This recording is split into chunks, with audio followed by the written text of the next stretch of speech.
Hi, and welcome back to another episode disassembling and really dissecting the engine of this 1978 Mercedes-Benz 450 SL.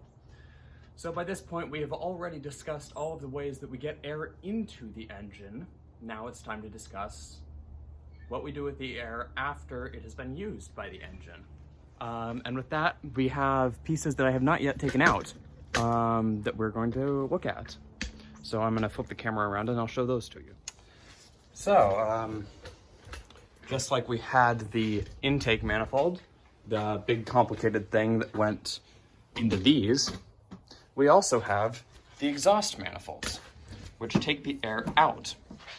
So, deep inside of here, there are big cylinders, if you will, that have a thing pushing up and down in them that is called a piston.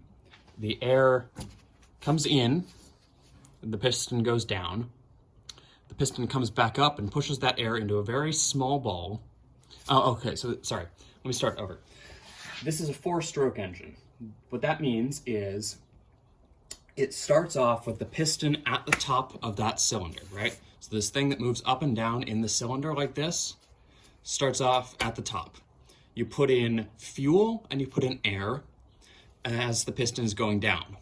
The piston then pushes all the way back up and takes all that fuel and air and that was in this big of a space and makes it very dense, puts it into a very small area. What you then do with that is you light a spark off, and that makes it expand really quickly, and that pushes the piston back down, and that's kind of what makes the car go. That's what makes the shaft turn, that makes the wheels turn. And then it pushes back up, and it pushes the burnt mixture of air and fuel out of the cylinder. So the way that all happens is you have to bring in air through these holes, through the intake manifold that I showed you, through all of the air intake bits that I've shown you in the last few videos.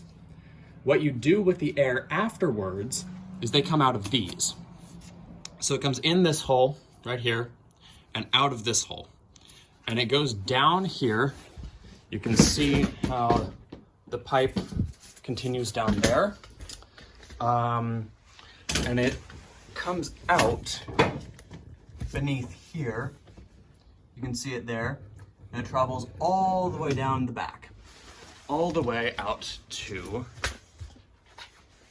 let me walk around. Actually here, you can see it on this side too. Same thing, although this one, it goes down in the middle. It comes all the way down around the back here to the exhaust pipe,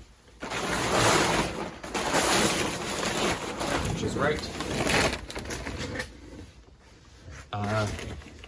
there. No, you can't see it. It's right there. It's very dark, kind of hard to see, but there you go. So that's all it does. There's a big metal pipe that goes along the bottom of the car.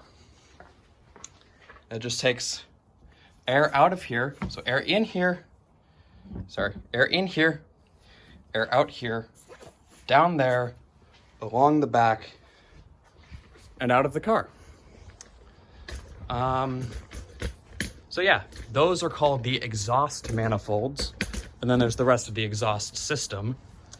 And that really is it for this episode. It's, again, like the previous episodes, it's just a pipe. It's just a metal pipe. It looks complicated. It's not. All it does is it lets air flow through it from one place to another place. So yeah.